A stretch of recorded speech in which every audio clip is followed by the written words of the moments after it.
11 জন wife ছিল হযরত মুহাম্মদ সাল্লাল্লাহু আলাইহি সাল্লামের।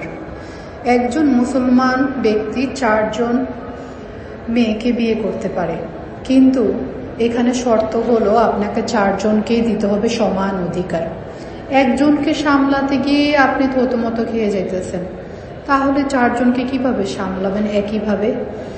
আর যদি 4 জনকে সমান পরিমাণে ভালোবাসাও আপনি না দিতে পারেন, তাহলে একজন নিয়েই খুশি থাকতে হয়, একজনকে নিয়েই খুশি থাকতে হবে।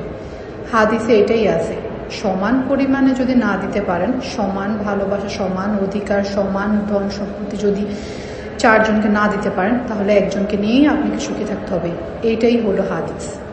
সবাই ভালো থাকবেন। যদি নতুন কিছু জেনে থাকেন অবশ্যই শেয়ার করবেন, ফলো করবেন এবং অন্যকে জানার জন্য আপনি এটা সেন্ড করে দিবেন এবং শেয়ার করে দিবেন।